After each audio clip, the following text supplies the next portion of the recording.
কয়েক হাজার বছর ধরে ভগবান বিষ্ণুর দশম অবতার কল্কির জন্য অপেক্ষা করে আছে এই 7 মহাপুরুষ।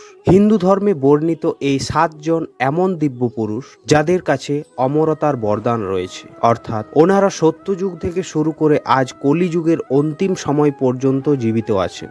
ওনারা সবাই অষ্টসিদ্ধি ও অলৌকিক শক্তিতে পরিপূর্ণ, কিন্তু এই 7 পুরুষ কোনো না কোনো নিয়ম, বচন ও শ্রাপে বাধা আছেন। আর মনুষ্যদের মতো তারাও মোক্ষের প্রাপ্তির জন্য ভগবান বিষ্ণুর কল্কি অবতারের জন্য অপেক্ষা করে আছেন। এই দিব্য মহাপুরুষদের মধ্যে সর্বপ্রথম মহাপুরুষ হলেন রুদ্র অবতার প্রভু শ্রী রাম ভক্ত হনুমান। হনুমানজি শ্রী রামজির একজন মহান ভক্ত। ভগবান শ্রী রামের পর সব থেকে বেশি স্মরণীয় নাম হলো সংকটমোচন মহাবলী হনুমানজি। ত্রেতা যুগের অবতার হনুমানজি মহাভারতের যুদ্ধের সময়ও উপস্থিত ছিলেন, যেটা আমরা সবাই জানি। হনুমানজিকে চিরঞ্জীবী বলা হয়। হনুমানজিকে চিরঞ্জীবীর বরদান দিয়েছিলেন মাতা সীতা, আর ভগবান শ্রী রাম দ্বারা কলিযুগে ধর্মের রক্ষা ও রাম কথার প্রচার করার দায়িত্ব দিয়েছেন। এই কারণেই হনুমানজির জীবিত হওয়ার প্রমাণ অনেক জায়গায় পাওয়া গেছে। মানা হয় যখন ভগবান কল্কি এই পৃথিবীতে অবতার নেবেন, তখন হনুমানজি ওনার সাহায্য করতে আসবেন, আর সবশেষে তিনি রুদ্রের সঙ্গে মিশে যাবেন। দ্বিতীয় চিরঞ্জীবী মহাপুরুষ হলেন পরশুরাম। তিনি ভগবান বিষ্ণুর এই 6ষ্ঠ অবতার। পরশুরাম রামায়ণ ও মহাভারত কালেও গুরুত্বপূর্ণ ভূমিকা পালন করেছেন। পরশুরাম গুরু দ্রোণ, ভীষ্ম ও কর্ণের গুরু ছিলেন। পৌরাণিক কথার অনুসারে কল্কির গুরুও পরশুরামই হবেন, যিনি বর্তমানে মহেন্দ্রগিরি পর্বতে তপস্যা করছেন। ভগবান কল্কির প্রতীক্ষায় আছেন।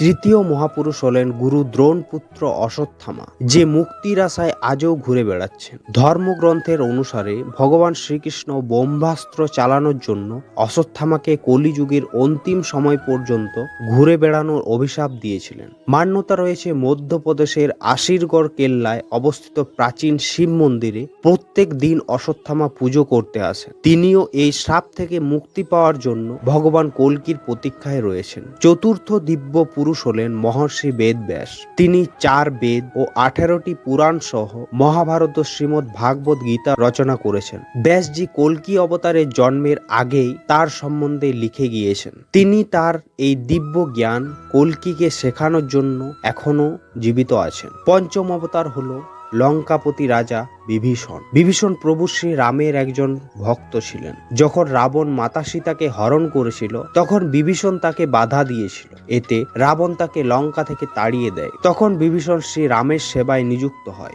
আর রাবণের অধর্ম মেটাতে ধর্মের সঙ্গ দিয়েছিল। এই কারণে ভগবান শ্রী রাম বিভীষণকে চিরঞ্জীবী হওয়ার বরদান দিয়েছিলেন। তিনিও কলিযুগের শেষ পর্যন্ত জীবিত থাকবেন। ষষ্ঠ দিব্য পুরুষ হলেন রাজা বলি। রাজা বলির দানের চর্চা তো সবাই শুনেছেন। রাজা বলির অহংকারকে চূর্ণ করার জন্য ভগবান বিষ্ণু বামন অবতার নিয়ে তার কাছে দান গ্রহণ করেন ও তাকে চিরঞ্জীবী হওয়ার আশীর্বাদ দেন। সপ্তম দিব্য পুরুষ হলেন অশ্বত্থামার মামা কৃপাচার্য। তিনি কৌরব ও পাণ্ডবদের গুরু ছিলেন। ভাগবতে কৃপাচার্যকে সপ্ত ঋষিদের মধ্যে মনে করা হয়। কৃপাচার্য ওই 18 মহাপুরুষদের মধ্যে একজন, যিনি মহাভারতের যুদ্ধের পরও জীবিত ছিলেন। বন্ধুরা, ভিডিওটিতে বিশ্লেষিত এই 7 জন কয়েক যুগ ধরে কোনো না কোনো নিয়ম, শ্রাপ ও বচনের জন্য আজও এই ভূলোকে আছে। ধন্যবাদ। রাধে রাধে।